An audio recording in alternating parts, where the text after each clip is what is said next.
Fala galera, tudo bem? Eu sou a Sandy. Eu sou o Amarildo e hoje nós vamos fazer o nosso primeiro projeto aqui no canal, que vai ser o quê? A máscara do Homem-Aranha com movimento dos olhos. A ideia é que seja um projeto bem legal, na realidade a ideia não, vai ser um projeto bem legal, né? Vocês vão poder acompanhar por aí como que a gente vai fazer tudo. Bom galera, e por que a gente escolheu a máscara do Homem-Aranha para começar como primeiro projeto do canal? O aniversário do nosso filho Ravi tá chegando, ele vai fazer 2 aninhos. E a gente decidiu que o tema dele ia ser Homem-Aranha, porque ele é apaixonado. Então, partindo disso, levou a gente a fazer a máscara do Homem-Aranha. Pra gente poder curtir no dia do aniversário também, né? Pra gente, todos os convidados, enfim. Então, foi um projeto difícil de fazer.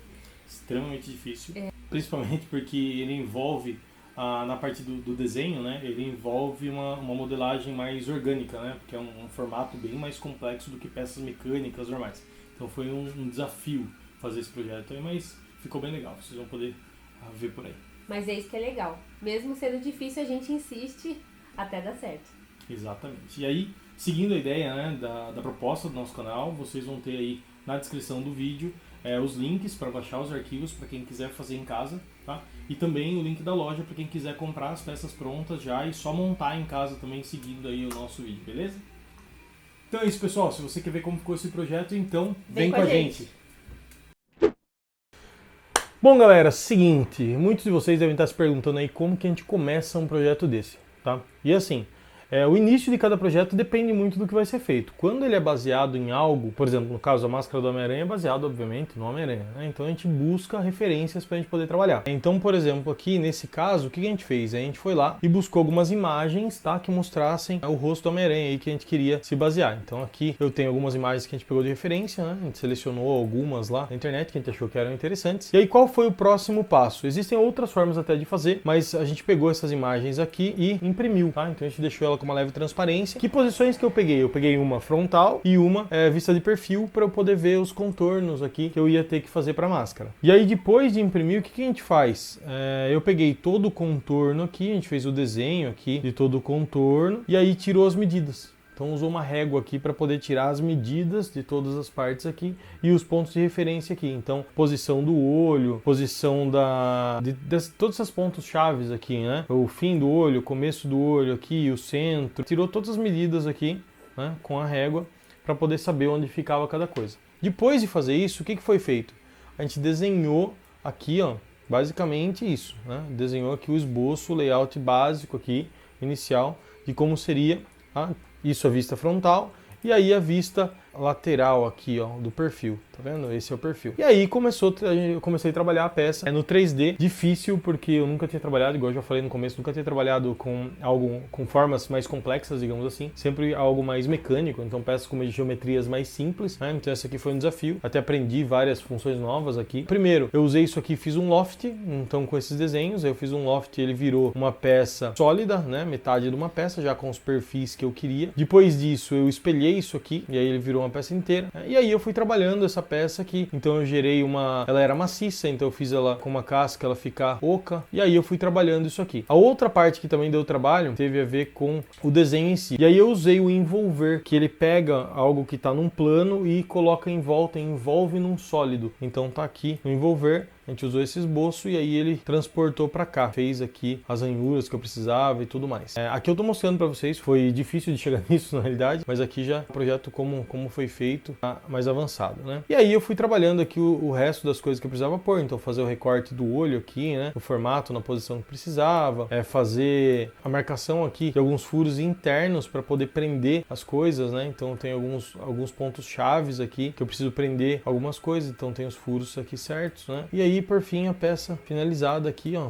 mais um furo central aqui que eu precisava, e aí o esboço 3D finalizado. E aí o detalhe disso aqui é que não era só a máscara em si, né? A gente precisava do restante. Então tudo eu usei bastante esse envolver aqui para fazer bastante coisa. Então tem os olhos que foram feitos a partir disso aqui. E aí os olhos, pessoal, qual que é a ideia? É que eles se mexam, né? Que eles tenham um movimento. Então a ideia é que eles abram e fechem igual acontecia lá no filme, né? Então isso aqui ele é feito em duas partes, então a ideia é que ele abre e fecha com um movimento assim. E aí eu montei várias partes separadas para poder fazer essa mecânica. Foi feito a lente inferior do olho, usando o envolver realmente, com base sempre na mesma superfície lá, então eu usava sempre a superfície completa como base para poder fazer qualquer alteração, qualquer parte que eu precisava, né? No fim das contas, eu fiz a montagem aqui no computador de todas as peças para poder ver como ficaria. E aí eu tenho aqui o projetinho 3D, tá? O que que é isso aqui? Vamos lá. Tenho a máscara, tá? Tenho essa parte aqui que foi colocada para dar o acabamento. Aí eu tenho as partes que se movimentam aqui internas, ó, que são duas, essa e essa. Uma se movimenta por baixo e a outra peça se movimenta por cima para poder fazer ela abrir e fechar. E aí eu tenho a lente toda perfurada aqui pra gente conseguir enxergar através dela. Aqui no meio, o que que é isso? Eu tenho um sisteminha aqui, ó, que faz o sensor. Isso aqui eu alterei bastante já, eu imprimi, fiz uns testes.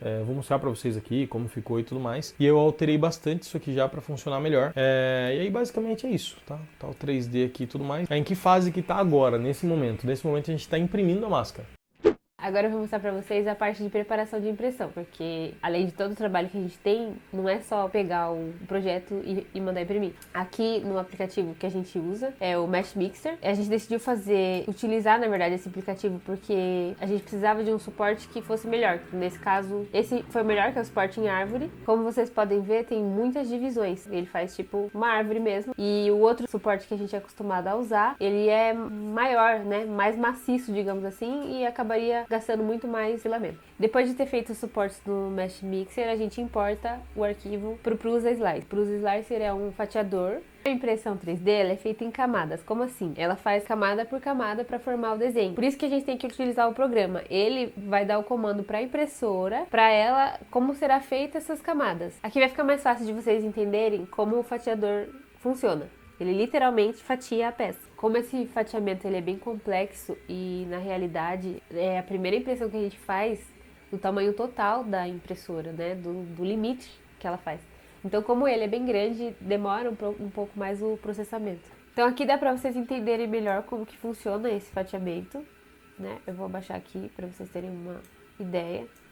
Então ele vai subindo camada por camada até completar a peça. E vocês estão vendo que tá tudo meio pronto, né? Como é o nosso primeiro projeto, a gente não conseguiu acompanhar em tempo real, digamos assim, para poder postar ele aqui. Então a gente deixou tudo meio preparado e estamos mostrando só para vocês o passo a passo. Mas a gente vai tentar nos próximos projetos ir mostrando em tempo real tudo que a gente tá fazendo, desde o esboço até a finalização dele. Tcharam! Quem tá prontinha? Ai, gente, ficou linda. Deixa eu chegar lá pertinho. Eu vou tirar ela daqui. A gente vai gravar tirando os suportes. Como vocês podem ver, nós tivemos um ajudante para remover os suportes. E ele deu o seu melhor e eu não tenho dúvidas. Mas a gente levou um pouco mais de 15 minutos para conseguir remover todos os suportes. Mas o importante é que deu certo, a gente conseguiu finalizar. Demora um pouquinho porque às vezes ficam alguns detalhes, alguns ajustes que a gente tem que aproveitar e tirar nesse momento. Bom, vamos à eletrônica então. O que a gente usou aqui nesse projeto? A gente usou 2 servomotores, tá? Eu prefiro os de metal, já tive mais experiências com o servomotor que as engrenagens são de plástico, então eu usei o modelo MG90, que são os 2 servos ali que fazem o movimento. Usei 2 sensores rotativos resistivos, que são os que fazem essa parte aqui, ó, os que detectam aqui quando movimenta, tá? Então eles que transformam esse movimento aqui em um valor que o Arduino consegue ler. Tinha várias opções aí para trabalhar a parte do processamento, eu optei por um Arduino Nano. Por que o Arduino Nano? Já tem a quantidade de saídas suficientes que a gente vai precisar. E também o ESP, por exemplo, a gente não utilizaria Wi-Fi, nem Bluetooth, nem nada disso. Então eu preferi usar um Arduino Nano, mais compacto e já resolve. Além disso também, os servos são 5 volts. E aí, por uma questão de compatibilidade, digamos assim, de tensão dos dois, com o Arduino Nano ficava mais fácil de trabalhar, porque daí eu não precisava trabalhar com 2 tensões diferentes. Então eu preferi o Arduino Nano também por causa dos servos. Além disso, tem 2 baterias de lítio aqui, que mantém o sistema funcionando aí bastante tempo. E aqui em cima tem umas plaquinhas carregadoras que controlam a tensão de descarga das baterias, para proteger elas, para não descarregarem além do necessário e aumentar a durabilidade da vida. E também aqui um carregadorzinho, né? Também funciona como um carregador, é só a gente plugar aqui o USB e ele funciona. Aí aqui em cima tem 2 botões, foi o melhor lugar que eu consegui encontrar aqui pra gente colocar eles de uma maneira que ficasse próximo do hardware ali, né? Esses botões são o seguinte, esse da direita aqui liga e desliga, e esse outro aqui é um botão de calibração. Então como funciona? Quando você desliga ele e liga de novo, ele fica aguardando você colocar a máscara e levantar a sobrancelha. Aí você aperta esse botão aqui para confirmar. E depois você abaixa a sobrancelha e aperta de novo, aí ele pega ali os tamanhos, né, a distância entre quando você levantou a sobrancelha e abaixou, e calcula a média para poder ver quando ele vai abrir e fechar o olho, né? Então é assim que ele controla. Aqui, a melhor maneira que a gente achou de fazer o movimento foi colocar esses araminhos aqui, ó. Acho que dá pra ver aí, né? Então a gente utilizou uns arames presos em cada uma das partes aqui, ó, que se movimentam, para poder controlar aqui, puxar e abaixar quando ele movimenta. Então, ó, vou mostrar para vocês aqui um exemplo. Dá pra ver o arame movendo aí?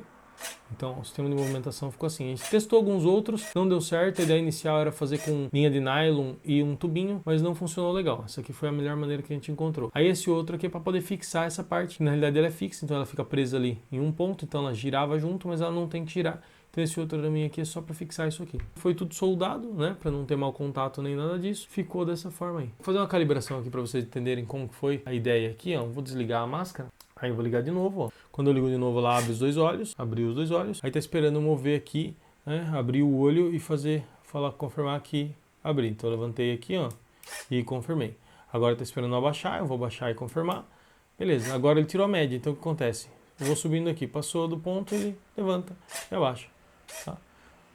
No começo é meio estranho de conseguir controlar ele aqui, porque não é com o movimento de piscar do olho, né? Você tem que levantar e abaixar a sobrancelha para controlar. Foi a forma que a gente achou mais interessante de não usar as mãos. E funciona razoavelmente bem. Ele consegue perceber aí legal, dá um trabalhinho, principalmente no começo, mas depois consegue achar um ajuste legal para você pôr ali e fazer ele movimentar de acordo.